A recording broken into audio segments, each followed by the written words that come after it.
Hi, I'm Shelley Maurer, And I'm Cher Emmerich. Welcome to Life Lessons from Pickleball, where we engage with pickleball players from around the world about life on and off the court.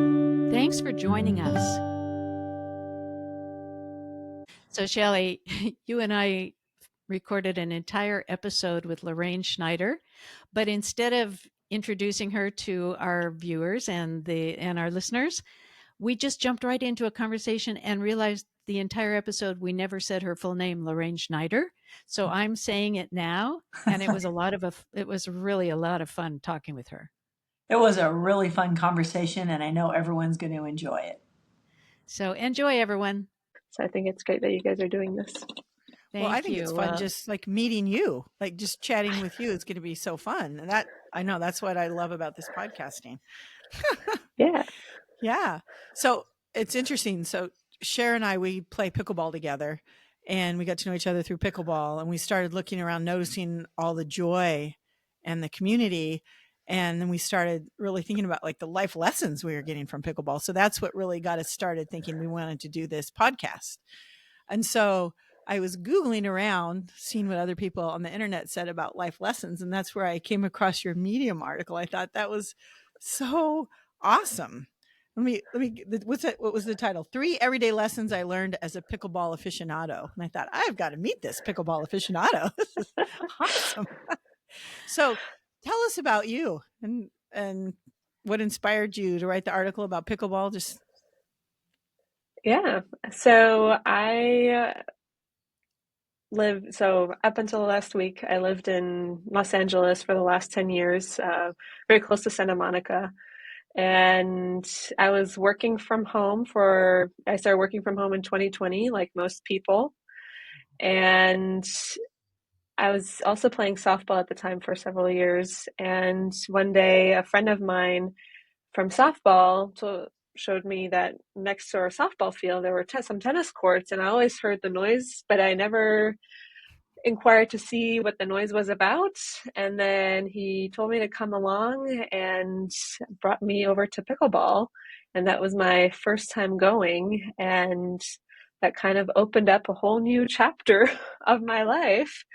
I felt, and I became really addicted to pickleball, started playing very intensely. And that was January of 2022 that I started. And I loved in the article where you said the 3 things that you really got from pickleball. Do you remember? Yeah, I do. So I think the first one was patience is virtue, which is a virtue, which was a good reminder of, I think we feel that, generally I'm not the most patient person in life in general. I like things to move fast, and everything is scheduled to the T on my schedule. But at pickleball, it's all about slow pace and the precision of the game, and how you feel internally is reflected onto the court as well. I know I've realized that when I would come to pickleball after work and I was amped up after the day, or there was just like a lot going on and I just wanted an outlet, if I brought that heightened level of energy to the court, it didn't always serve me well. It was better to slow down a little bit and calm my mind. And it's at the same time too, when I started playing pickleball, that I started getting into meditation, and that helped my game quite a bit, actually, of just calming my body, calming my mind, and just playing with more intention. And I've noticed recently where I have not meditated as much as I used to. And I started realizing, this is something I should go back to, because I can see the other day I was playing and I just had so much energy, and I was not playing my best game because the balls were going out of bounds, and it was just not my best performance. So I was very aware of that. So I remember that being one of the topics I discussed in the article that I wrote. And another one was about feedback and constructive criticism That and was how to, fantastic. Yeah. yes, so how to receive and to give feedback, which is something that we all do in our Yep. lives, in our daily lives, whether it's at home, at work, and especially when you start out at pickleball, you're just learning the game. So you need the support of other people, you need the help, the mentorship. And some people are very good at giving and receiving criticism, and others not so much. And so Much. uh, yeah, so I thankfully I feel like generally too in my work life I'm very open to constructive criticism because I just think that's a good way to learn and grow. And so always open to people who will share techniques and be open about that. In my friend group, we have a friend. Her name is Karen, and we call her Coach K because anytime we play, she's the one to give pointers to every person playing. And some of us really like it, and some of us it stresses other people out. But I really like it. And then the third lesson that I shared, I'm trying to remember what that one was. Oh, I think it was about the energy that you bring to the energy you bring and how it rubs off on people. And that might be the biggest lesson of them all.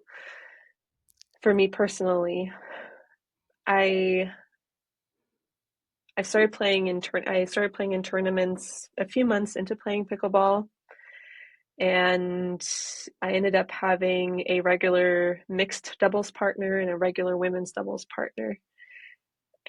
And the people that I ended up pairing with, it was a very intentional decision of playing with them in tournaments. I wanted for it to be someone who wants to win, who definitely has an appetite for competition, but who also doesn't take it too seriously. Mm-hmm. And who doesn't get too much in their head and who doesn't let their emotions run wild on at a tournament, because that's not fun for them, it's not fun for you as the partner, and it's not fun for the other participants around. Mm-hmm. And I learned a ton with those partners that I've had over the last couple of years, and it's that team chemistry. And there was one tournament where we did so well in both categories. We medaled, and then less than a month later, with my mixed doubles partner Alan, we went to another tournament, and we ended up losing every single game at that tournament. Oy. Even though we had just medaled, 4 weeks before, and it was the same level, and every single game we lost. And it was, of course, not what we hoped for, but I actually really cherished that experience because of how we went through it together, where we didn't get upset at each other. We stayed calm. We still tried to give our best, even though clearly our best was not very good that day. And after it all wrapped up, our wives were there and had been cheering for us, and we just went to go get tacos, and then we went to the batting cages actually and hit a little bit at the batting cages. So that was fun. Good way to get that energy out. Yeah. I just finished a tournament this past weekend, and I just really agree with everything you said. And we finished second before medal play, but then ended up not getting a medal. And it's like what you say, it's really what we focus on grows. So, right, when you focused on how you cherish the experience, like all the positive things, it really, and that's something we can take into life, right? It's just, we really need to focus on, I had to keep focusing on, but we were second before the medal round, or, we, focus on all the things that we did really well and positive, like you were talking about, and how that's really something we take into life. We should Yeah. take into life too, right? Yeah, Yeah. absolutely. And speaking of life, Lorraine, we are absolutely fascinated by your career. I mean, so you are the Chief Operating Officer for the Resiliency Initiative, which is a crisis management and business continuity consulting firm, which is a lot of words.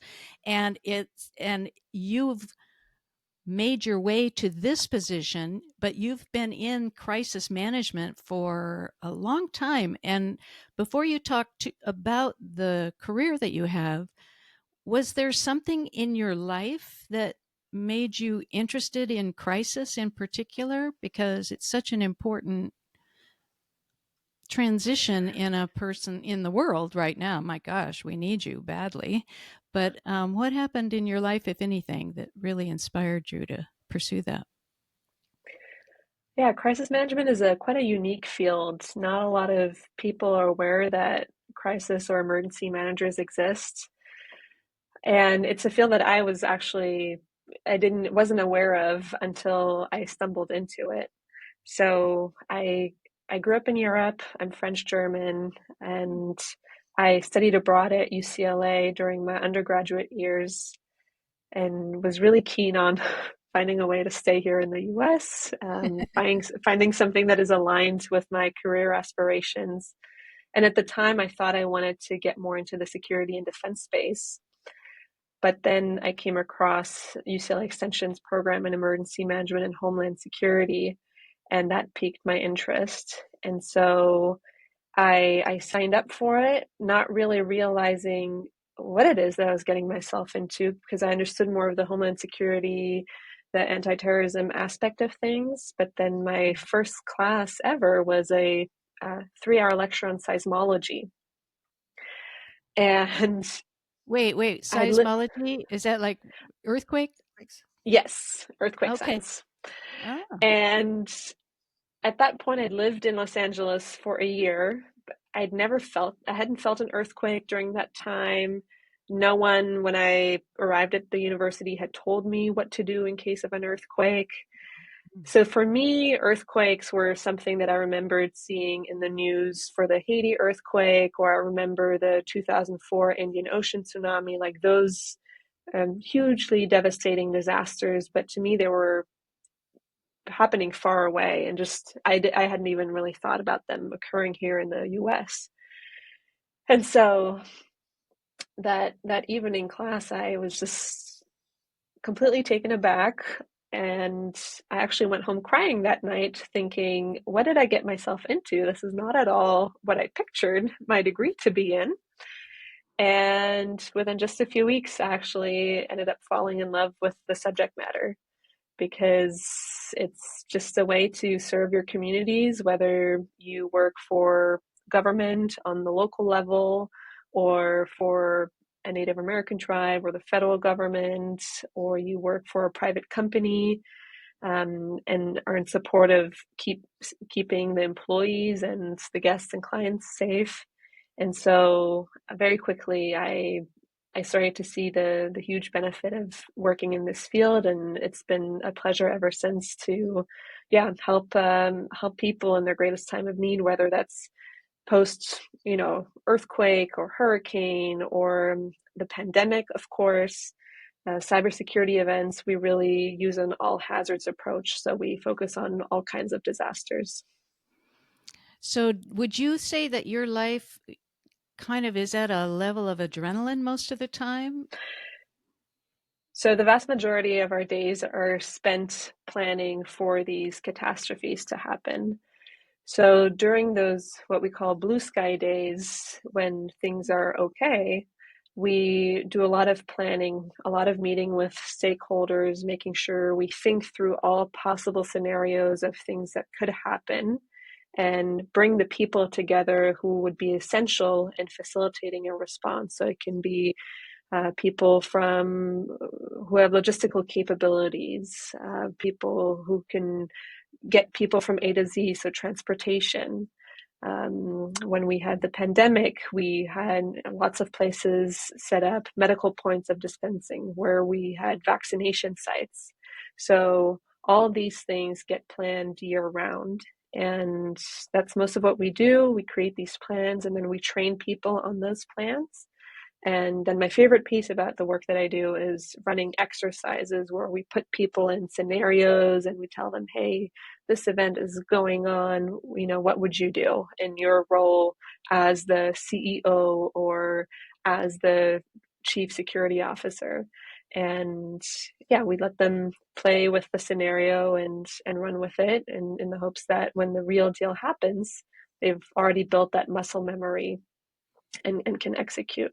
So it's not always high level stress, but it is a lot of thinking about worst case scenarios day in and day out.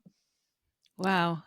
Well, first, thank you very much for doing what you do, Yeah. because you're the ones that we always rely on when those unexpected things happen, like, oh, there's an earthquake. And I've been in a few, and thank you very much for what you do. But Shelley and I were talking about how your work is so similar kind of to the court, being on the court. Shelley, you had some really Well, interesting insights. yeah. Well, first, Lauren also writes her futuristic. What is that platform? That was the first time I'd ever seen it, where you're futuristic. What's it called? It's called Substack. Substack, yes. So she has, on Substack, she has her futuristic, is what you call, what is that called? Your album, or what is that? It's like, a monthly newsletter called Future okay. Risk, where I talk Yes. about Future crisis Risk. management and international relations and climate change. So 3 topics that I'm very interested in, and kind of the nexus of the 3 of them together. Brilliant. Yes, and I read them, and they're so interesting.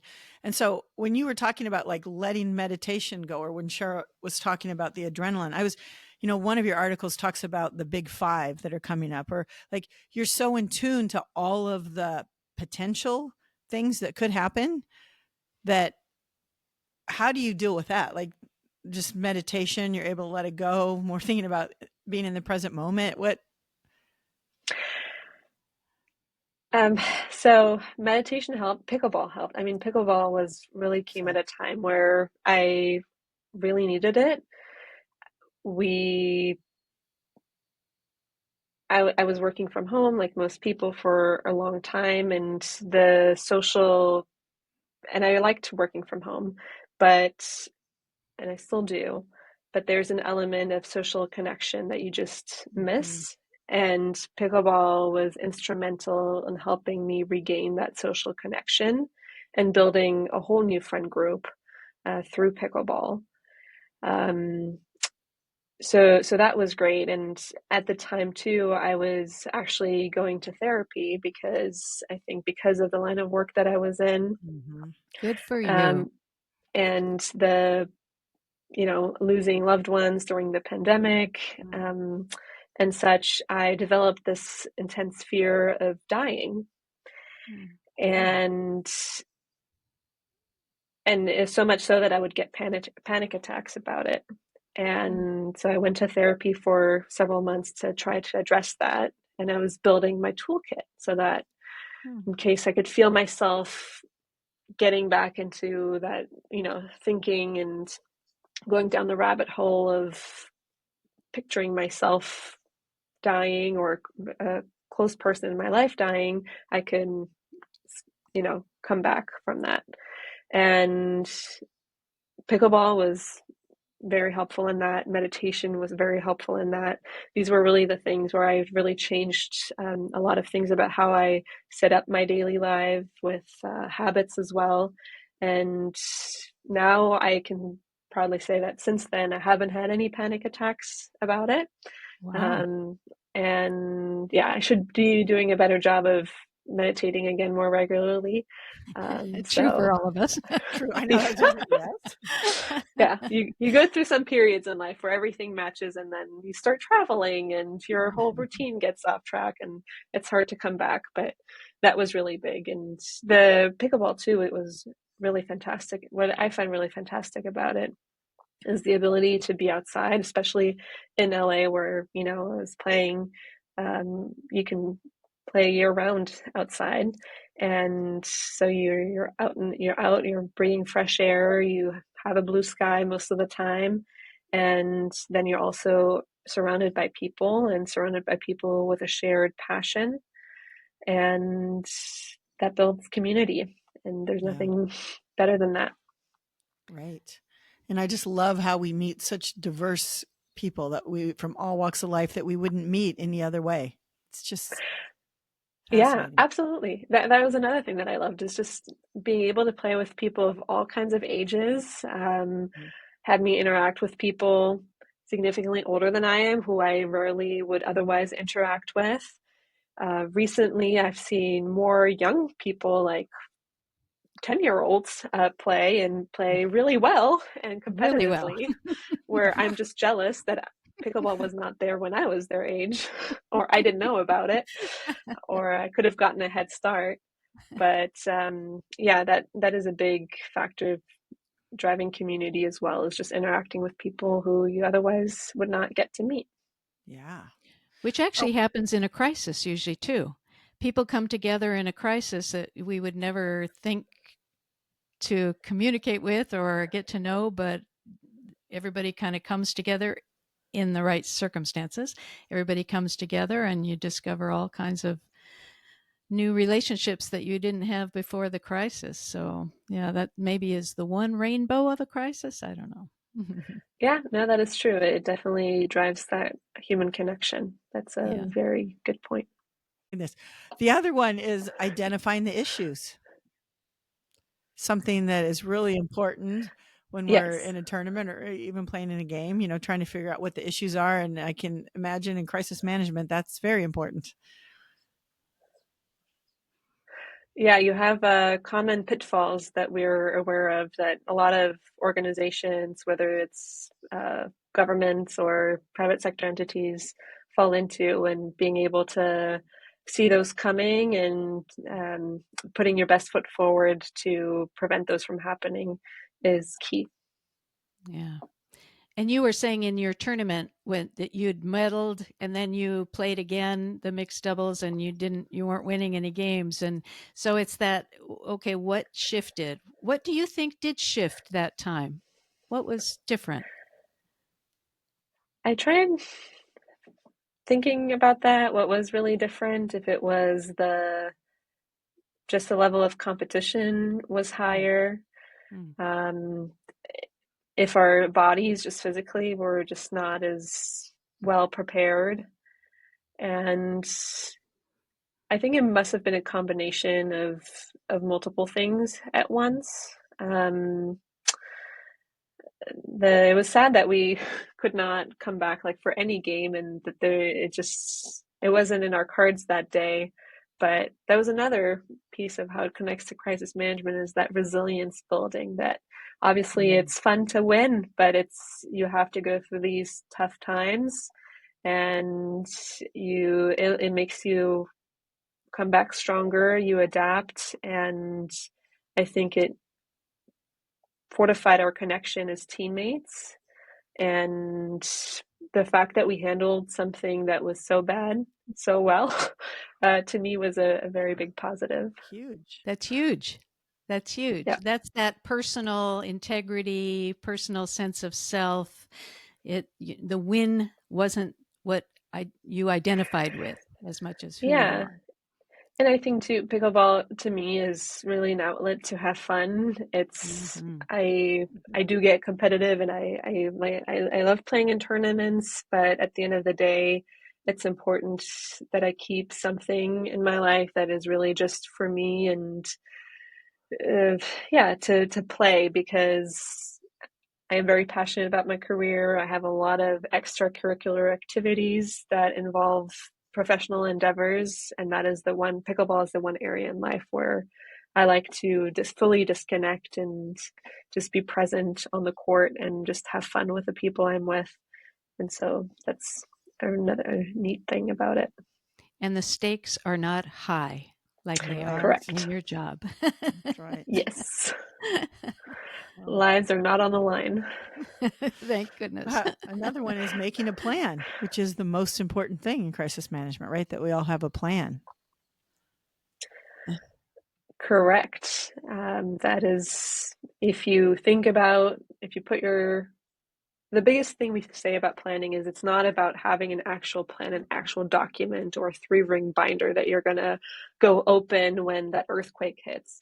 It's the motion of preparing yourself mentally for things to happen, because just by thinking about it, thinking, what resources do I have available? Do I have my spouse's phone number saved in my head in case my cell phone dies in an emergency? Like, knowing these things is going to help you feel more at ease once the real emergency happens. And so it's similar to pickleball, where you're planning your moves, you're planning your strategy based on how you work as a team. If one of you is a lefty, or if you look at your opponents and one of them is a lefty, then you might kind of like switch your strategy. So you combine a lot of those things That's together. interesting that you say it's not about the 3-ring binder, because when I used to work at my school or even at home, we'd have all these detailed instructions, and I would always worry that I wouldn't be able to follow all those. And I was so focused on those instead of what you said, just really thinking about what resources I do have and not worry about every line in that 3-ring binder. I really like that. Yeah.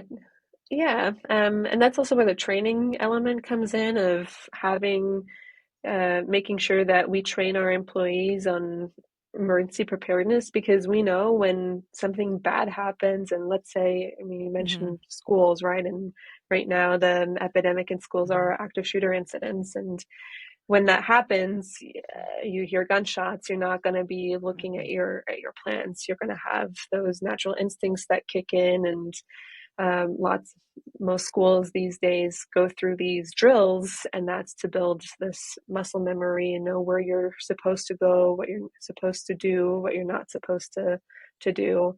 And so training folks on that. And there is no perfect crisis response. And you also, and every situation is different, right? No disaster, no earthquake, no active shooter event, no hurricane is exactly the same. And so you're going to need to adapt your response based on what's happening in front of you. Yeah. I like that too. Just to add to that, the reason we do drills in pickleball is to get that muscle memory. But because we don't know what the opponent is going to do, we have to be ready for all the variety of options as it's coming. But we've had the drills, and you were saying that you do practice also in communities, and you make sure that the communities have a sense of preparedness for what might come their way in your job. And it's very internal. We think of pickleball as a very external, because gosh, it's so fun to hit the ding dang ball as hard as you can and and pass the other person if possible. But it's that all of the pieces coming together when we are prepared. That's how we can have more success. That was my last one. It said the better we understand something, the better we make decisions, or the better decisions we make, right? There you go. And that's just what you were saying, Lorraine. Yeah. Yeah. Yeah. And if I can add another comparison to my day job, one of the most common pitfall in any crisis response is communication. If you read any after action report pick any disaster that happened in the US in the last 15 years, and is one of the top takeaways, you're going to see that communication could have been better. And I think that's just a human condition, that we as people are not very good at communicating with one another. And it can create chaos. It can lead to bad decision making. It can lead to a lot of things. And I think it's the same thing in pickleball as well, where I know as soon as I play with someone new that it takes a couple of games to kind of get into a groove because we don't know exactly, okay, with my typical partner, I go a bit more into their space, or I take these shots, I know their strengths and weaknesses, and so we pair them up. And so I think that's another good way of comparing the two. You're a terrific writer. Have you thought about, or have you written a book, or thought about writing a book? I've thought about writing a book, You so have. thank you for saying that, because that is encouraging to hear. I have thought about writing a book on crisis management. So it's a deep thinking process. I'm glad. I'm glad about that. Oh, well, Lorraine, tell us how we can let our audience know how to find you and your writings. So you can find me on LinkedIn is the best place. Lorraine Schneider on LinkedIn with the Resiliency Initiative. Feel free to follow me, reach out to me, like send me a connection request and let me know that you found me through this podcast. And you can also follow my writing, Future Risk on Substack, which is linked on my LinkedIn as well. So you can find it there as well. But it'd be great to hear from all of you and expand on that pickleball community. Brilliant. That's Oh, well, fantastic. thank you, Lorraine. You're just it's very heartwarming to know that you and all of your team are preparing for us. And we are so grateful that you are doing the work you're doing. There is so much crisis in the world. And it's so nice that pickleball brings so much joy in the midst of all that's going on in life. And I'm glad that you found that as well. And thank you so much for being our guest on this show. Thank you, Cher. Thank you, Shelley. Really enjoyed speaking with the both of you. And we loved having all of our viewers and listeners listening to Life Lessons from Pickleball. And we look forward to our conversation next week. Bye, everyone. If you love what we're doing, please follow us on Facebook, Instagram, YouTube, and wherever you get your podcasts. And we'd love a 5-star rating. Thanks so much.